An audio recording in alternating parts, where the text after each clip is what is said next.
When you come out of an emotionally abusive or toxic relationship, you have so many questions. And there's nothing more soul-destroying or lowering of your self-esteem, if that's possible, than having a conversation with a person that you're no longer in contact with. These relationships are so hard to heal from.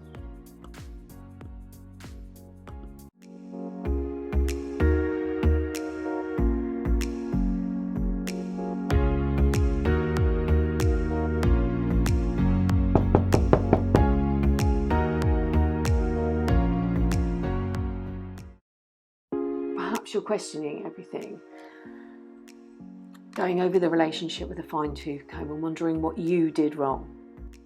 All those maybes and if only statements. If only I had, and if only I hadn't. Maybe if I'd said. And dissecting every conversation. Perhaps you're replaying different endings, replacing words, changing outcomes. Possibly replaying the relationship, wondering if you've done something or said something differently, if your partner might still be in your life. It hurts so much. And this is possibly keeping you stuck, not being able to move on, move forward and put this all behind you. You're constantly thinking about them, and perhaps you're wondering what they're doing and if they are missing you. You may even wonder if they're thinking about you, or if they're in as much pain as you are. Your mind can only focus on all the good times you had together, choosing to ignore all their bad behaviour, those awful times. It's as if you've been anaesthetised against them. Perhaps this is the first relationship or the first time in your life where you felt validated and you love the attention that you received and you want to get back to that feeling. This relationship was a bit bipolar. You either experienced lots of positive attention with lots of highs, or you were experiencing dramatic lows during the devaluation stage. There was nothing in between but confusion. You were either floating on air or walking on eggshells. You were being trained from very early on in the relationship to respond to their needs. I've written about Pavlov's dog and Thorndike's cat and learned behaviour about responding to their needs. You can see an example of this in The Big Bang Theory. Sheldon is training Penny with chocolate. And each time she does something positive, she is rewarded. She takes his empty plate. She gets a chocolate. She realises she's sitting in his seat and moves. She gets a chocolate. Her phone rings and she realises she's next to him and goes out to take the call. As she gets up, she's given another chocolate. This positive enforcement was carried out on you. And this is one of the reasons you are believing this is all your fault. You were punished when you didn't behave in the way you were supposed to, and rewarded when you were good. You were trained to respond to their needs. You were rewarded with gifts or meals out, weekends away, holidays, flowers, chocolates. You were a good supply of attention for them until you had nothing left to give. They wanted to be you. They put on a mask and played you. So in reality, you didn't fall in love with them. You actually fell in love with yourself. However, you can't see this. They trained you to respond to them. Like Pavlov's dog, if you made a connection, you heard something, you jumped to fulfill their needs. And you might be asking, what are they doing? They are behaving in the exact same way they were when they were with you. They're gaining the attention they need from different people. Nothing has changed for them. In fact, they're probably getting more attention from their flying monkeys.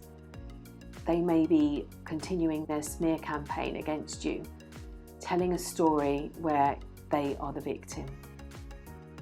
They don't see people, they just see quality, and sadly the quality you are offering was no longer what they wanted. So what are they doing? They perhaps have replaced you, and that's painful. You might see them parading their new partner, laughing and enjoying life, just as you did. But I want you to stop and think. Can you remember those bad days? This new partner is at the moment experiencing the love bombing. But at some point, like you, they will experience the other side. Their mask will drop. They will be gaslighted. They will be degraded. They will be abused and discarded, just like you have been. I know this is a hard bit, not being in contact with them. This is your time. So all that time you spent on them, use it for yourself. You need to protect yourself. We're all a bunch of chemicals and we're all affected by other people and their energy. You may have noticed walking into a room where everyone's feeling really low and you're feeling really good, and this group can affect your emotions and bring you down to their level. And also it works the other way around. You walk into a room and you're not feeling great, you're feeling sad or lonely or whatever, and the people in the room lift you. Now your self-esteem may be on the floor at the moment. After the subtle devaluation that went on, you believe this is all your fault. Perhaps you've started to question everything, who you are, your beliefs, your behaviour. Like a forensic detective, you're looking for the truth. And this confuses you. I mean, you might experience insomnia, fatigue, brain fog, a low tolerance of people, sinus issues, dizziness. You might feel achy, and you might have breathing issues. And these are some of the common effects of adrenal fatigue. You might have food cravings. You might experience energy crashes. You might be falling asleep on the sofa and you get to bed and you can't sleep. Your stress responses are probably still in overdrive, and you are possibly still addicted to your emotional abuser. They were able to trigger the dopamine and the oxytocin, and this is what you're missing. Like a slot machine, you invested so much into this relationship. Making that decision to walk away was really hard, and in the end you may not have made that choice. You may have been discarded. So what are they doing? They are doing exactly what they did to you to somebody else. Those happy pictures that you're seeing, stories you might be hearing, are fake, like your relationship was fake. You put on a pretense. You pretended everything was okay, glossy and shiny on the outside, crumbling on the inside. So it's time to go cold turkey, no contact, to heal those wounds, the original wound that they've highlighted for you. It might be painful, but I promise you it is going to be worth it. I'm sending you loads and loads of love.